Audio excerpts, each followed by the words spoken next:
Hello friends, welcome back to my channel. तो आज मैं लाई हूँ आपके लिए छोले भटूरे की रेसिपी। आप मेरी रेसिपी को पूरा फॉलो करें। इसके बाद आपको कभी भी इस बात की शिकायत नहीं होगी कि आपके भटूरे कभी भी फूले फूले और सॉफ्ट नहीं बनते हैं और छोले भी एकदम रेस्टोरेंट स्टाइल होंगे। तो आज हम बनाएंगे कॉम्बो रेसिपी जिसमें है छोले भटूरे। तो आप देख ही सकते हैं कि कितने डिलीशियस लग रहे हैं। तो चलिए शुरू करते हैं रेसिपी। तो चलिए सबसे पहले हम भटूरे का आटा लगा लेते हैं। उसके लिए यहाँ मैं 1 कप सूजी ले रही हूँ और उसमें पानी डालकर 5 मिनट के लिए भिगोने रख देंगे, जिससे हमारी सूजी एकदम सॉफ्ट हो जाएगी। भटूरे बनाने के लिए आप इस स्टेप को कभी भी स्किप ना करें। तो चलिए अब हम अपना आटा लगाने के लिए 2 बड़ा कप मैदा ले रहे हैं और उसे हम अच्छे से स्ट्रेनर से छान लेंगे। उसके बाद मैं इसमें 1 टेबलस्पून नमक ऐड कर रही हूँ, 1 टीस्पून खाने वाला सोडा ऐड कर रही हूँ और half tea spoon baking powder add कर रही हूँ। 2 टेबलस्पून कोई भी ऑयल ऐड करेंगे। यहाँ मैं रिफाइंड ऑयल का यूज़ कर रही हूँ। 1 कप दही ऐड कर देंगे और अब हम अपनी भीगी हुई सूजी ऐड कर देंगे जो हमने पहले से भिगो के रखी। हमें इसका सारा पानी निचोड़ कर ही मैदे में ऐड करना है। तो चलिए अब हम इन सबको मिक्स कर लेते हैं। अब हम अपने डो को अच्छे से मसल कर मिक्स कर लेंगे। तो देखिए हमारा डो कुछ इस तरह लगेगा। इसके बाद हमें इसमें थोड़ा थोड़ा पानी डालकर ही आटे को लगाना है। तो इसी तरह आप अपने डो को धीरे धीरे गूंथते रहें और थोड़ा थोड़ा पानी लेकर अच्छे से मिक्स करते रहें। तो देखिए आपको इसी तरह से इसका आटा तैयार कर लेना है। यहाँ हमें आटे को इस तरह से दोनों हाथों से खींच कर गूंदना है। इससे क्या होता है, हमारे आटे में ग्लूटेन ऐड हो जाता है, जिससे हमारे भटूरे एकदम सॉफ्ट और फूले फूले बनते हैं। तो आपको थोड़ी मेहनत करनी पड़ेगी आटा लगाने में। आप एक बार अच्छे से आटा लगा लेंगे तो आपके भटूरे एकदम फूले फूले बनकर तैयार हो जाएंगे।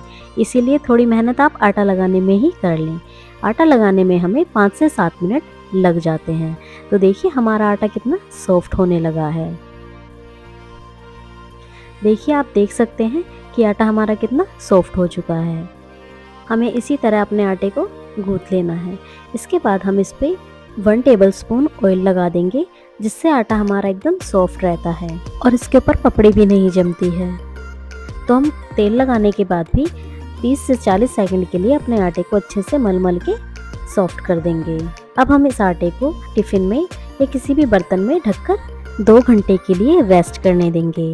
अगर आपको जल्दी बनाना है तो आप इसको 1 घंटे भी रेस्ट करने के लिए रख सकते हैं और उसके बाद भटूरे बना सकते हैं। तो चलिए अब हम छोले बनाने के प्रोसेस पे चलते हैं। तो सबसे पहले हम छोले उबाल लेते हैं। यहाँ मैंने 1 कटोरी छोले को 6 घंटे के लिए भिगोने के लिए रख दिया था। आप इसे पूरी रात भी भिगो कर रख सकते हैं। यहाँ मैं काबुली छोले यूज कर रही हूँ, आप कोई भी छोले यूज कर सकते हैं। अब हम छोले में पानी ऐड कर देंगे। उसके बाद यहाँ मैं 4 से 5 लौंग ऐड कर रही हूँ, 7 से 8 काली मिर्च ऐड कर रही हूँ, 1 बड़ी इलायची ऐड कर रही हूँ और 2-3 दालचीनी के टुकड़े ऐड कर रही हूँ। अब हम इसमें 1 टेबलस्पून नमक ऐड कर देंगे। अब यहाँ हम 1 टेबलस्पून चाय पत्ती का यूज़ करेंगे। चाय पत्ती हम किसी भी कॉटन के कपड़े में या किसी मसलिन क्लॉथ में पोटली बनाकर छोले में ऐड कर देंगे। इससे हमारे छोले का कलर एकदम डार्क हो जाता है।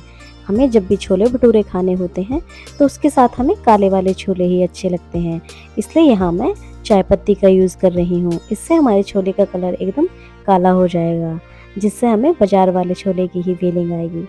तो आप इस तरह एक पोटली बनाकर छोले में ऐड कर देंगे। इससे हमारे छोले में चाय पत्ती का कलर अच्छे से आ जाता है। तो यहाँ मैं 2 हरी इलायची भी ऐड कर रही हूँ, जिसे मैं पहले डालना भूल गई थी। तो चलिए अब हम कुकर के ढक्कन को लगा देते हैं और हाई फ्लेम पर 8 से 10 सीटियाँ लगने देंगे। तो चलिए अब हमारे कुकर में सीटी लग चुकी है। मैं आपको छोले चेक करा देती हूँ कि हमारे छोले अच्छे से गले हैं या नहीं। तो देखिए छोले कितने अच्छे से गल चुके हैं, एकदम इजीली मैश भी हो रहे हैं। तो चलिए अब हम छोले बना लेते हैं। तो सबसे पहले हम कढ़ाई में 2 बड़े चम्मच ऑयल ले लेंगे। ऑयल गर्म हो जाने के बाद हम इसमें 2 तेजपत्ता ऐड करेंगे और 1 टीस्पून जीरा ऐड कर देंगे। तो चलिए अब हम इसमें प्याज ऐड कर देते हैं। यहाँ मैंने 3 मीडियम साइज के प्याज को चॉप करके रखा हुआ था। तो अब हम प्याज को अच्छे से भून लेंगे। छोले बनाते वक्त हमें प्याज की भुनाई अच्छे से करनी होती है। तो चलिए अब हम इसमें 2 बड़ा चम्मच लहसुन अदरक का पेस्ट ऐड कर देंगे और उसको भी 30 से 40 सेकंड तक अच्छे से भूनेंगे। तो चलिए अब हमारा लहसुन अदरक का पेस्ट भी अच्छे से भुन चुका है। अब हम इसमें टमाटो प्यूरी ऐड कर देंगे। यहाँ मैंने 4 टमाटर का पेस्ट बनाकर रखा हुआ था। तो चलिए अब हम इसमें मसाले ऐड कर देते हैं। 1 टेबलस्पून नमक ऐड कर देंगे, 2 tablespoon red chilli powder, 1 teaspoon हल्दी पाउडर, 2 टेबलस्पून धनिया powder, 1 tablespoon chole masala, 1 teaspoon अनारदाना powder, 1 tablespoon garam masala, 1 teaspoon अमचूर पाउडर। अब हम इन सभी मसालों को अच्छे से मिक्स कर देंगे। तो देखिए हमने सभी मसाले आपस में मिक्स कर लिए हैं। अब मैं यहाँ 1 टेबलस्पून कश्मीरी लाल मिर्च पाउडर यूज़ कर रही हूँ। इससे हमारे छोले का कलर अच्छा आता है। इसमें तीखापन नहीं होता, ये सिर्फ हम कलर के लिए यूज़ करते हैं। अब हम मसाले को अच्छे से भूनते रहेंगे जब तक हमारा मसाला तेल ना छोड़ दे। तो देखिए अब हमारे मसाले ने तेल छोड़ना शुरू कर दिया है। तो अब हम इसमें अपने उबले हुए छोले ऐड कर देंगे।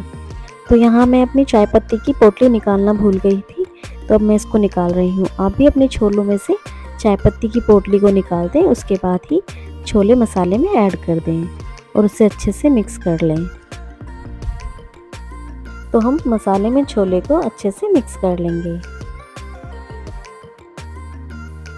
अब मैं यहाँ 3 से 4 हरी मिर्च को काट कर डाल रही हूँ। ये स्टेप ऑप्शनल है, आप चाहें तो डाल सकते हैं, अगर आपको पसंद ना हो तो आप रहने दे सकते हैं। और अब मैं इसमें 1 कटोरी पानी डाल रही हूँ, जिससे कि इसकी कंसिस्टेंसी एकदम परफेक्ट हो जाए। भटूरे के साथ थोड़े गाढ़े छोले ही अच्छे लगते हैं, इसलिए आप इसमें 1 से 1.5 कटोरी ही पानी ऐड करें। तो चलिए अब हम छोले को ढककर पकाएंगे। हम अपने कढ़ाई की लिड को पूरा नहीं ढकेंगे, थोड़ा सा खुला छोड़ देंगे। तो देखिए हमारी सब्जी में उबाल आ रहा है। हम इसको बीच बीच में चलाते रहेंगे, जिससे कि हमारे छोले कढ़ाई के तले में चिपके ना। तो चलिए हम एक बार फिर से चेक कर लेते हैं। हमें छोलों की गैस मीडियम रखनी है। तो देखिए हमारे छोले ऑलमोस्ट पक ही चुके हैं। तो चलिए अब हम इसके लिए एक सीक्रेट तड़का तैयार कर लेते हैं। तो हम एक पैन में 1 टेबलस्पून घी लेना है। आप यहाँ बटर का भी यूज़ कर सकते हैं। घी गर्म हो जाने के बाद आप इसमें अदरक के लच्छे काट कर डाल दें।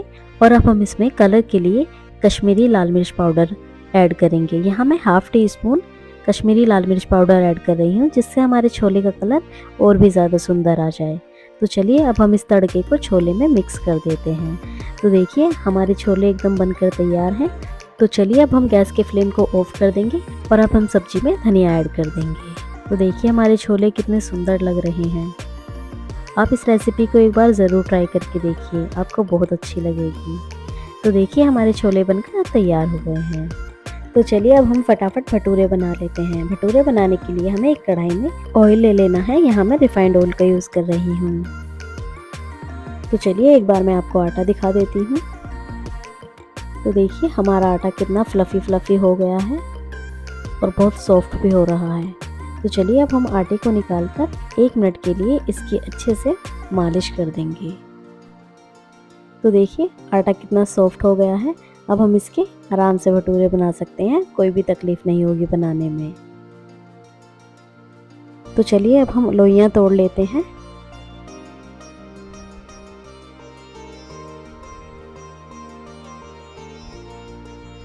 हम इतने आटे से लगभग 8 से 10 भटूरे बना लेते हैं। तो चलिए अब मैं आपको लोई बनाकर दिखा देती हूँ। हमें इस तरह से इसकी लोई तैयार करनी है, इसमें एक भी क्रैक्स नहीं आना चाहिए। जितना सॉफ्ट हमारी लोई होगी उतना ही हमारा भटूरा अच्छे से बेलेगा। तो हमें इसी तरह से अपने आटे की सारी लोइयां बनाकर रख लेनी है। तो देखिए यहाँ मैंने सारी लोइयां बनाकर रख ली हैं। तो चलिए अब हम अपना भटूरा बनाते हैं। हम भटूरे को चारों तरफ से एक सार ही रखेंगे। इसको हम किसी भी शेप में रख सकते हैं, गोल या ओवल आकार में भी इसको रख सकते हैं। तो देखिए आप इसी तरह से अपने भटूरे को बेल लेंगे। तो तेल गरम हो जाने के बाद हम अपने भटूरे को तेल में डाल देंगे। देखिए हमारा भटूरा इस तरह से हमने बेल कर तैयार कर लिया है। अब हम इसे तेल में डालकर अच्छे से फ्राई कर लेंगे। हम भटूरे के ऊपर तेल डाल डाल के अच्छे से दबा दबा कर इसको फुलाएंगे। तो देखिए हमारा भटूरा कितने अच्छे से फूल रहा है। आपको भी ऐसे ही फूले फूले भटूरे बनाने हैं। तो चलिए अब हम भटूरे को एक प्लेट में निकाल लेंगे। इसी तरह से हम अपना दूसरा भटूरा भी बेल लेंगे। तो देखिए आपको इसी तरह से अपने सारे भटूरे बेल लेने हैं और गरम गरम तेल में इसको फ्राई कर देना है। हम भटूरे के ऊपर तेल डालते रहेंगे जिससे कि हमारा भटूरा फूल जाएगा और जैसे ही भटूरा फूलने लगे हम उसे तुरंत पलट देंगे ताकि उसकी हवा दूसरी साइड से भी अच्छे से भर जाए और वो एकदम गुब्बारे की तरह फूल जाए। तो देखिए बन गया ना गोलगप्पे जैसा एकदम फूला फूला भटूरा। तो चलिए अब हम इसी तरह से अपने सारे भटूरे बनाकर तैयार कर लेंगे। हमें अपने सारे भटूरों को अच्छे से फुलाना है। ऐसे तेल डाल डाल कर और दबा दबा कर फुलाते रहना है। तो देखिए ये भटूरा भी हमारा कितने अच्छे से फूल गया है। इतना मोटा हो गया है कि इसको हमें पलटने में भी दिक्कत आ रही है। देखिए कितने अच्छे से हमारे भटूरे बनकर तैयार हो चुके हैं। तो चलिए अब मैं आपको गर्मा गर्म छोले भटूरे सर्व करके दिखा देती हूँ। तो आप भी इस रेसिपी को एक बार अपने घर में ज़रूर ट्राई करें। आप भी ऐसे फूले-फूले भटूरे बना सकते हैं। तो इस रेसिपी के बाद आपकी हमेशा के लिए शिकायत खत्म हो जाएगी कि आपके भटूरे मार्केट जैसे फूले-फूले और सॉफ्ट क्यों नहीं बनते हैं। तो आप मेरी इस रेसिपी को पूरा फॉलो करके ऐसे ही सॉफ्ट और फूले-फूले भटूरे बना सकते हैं। तो चलिए एक बार मैं आपको भटूरा तोड़कर दिखाती हूँ कि ये कितना सॉफ्ट है। तो देखिए आप खुद देख सकते हैं कि हमारा भटूरा एकदम बाजार वाले भटूरे जैसा लग रहा है। तो अगर आपको ये मेरी रेसिपी अच्छी लगी हो तो प्लीज़ लाइक, शेयर और कमेंट ज़रूर करें और अगर आप मेरे चैनल पर नए हैं तो मेरा चैनल सब्सक्राइब करें।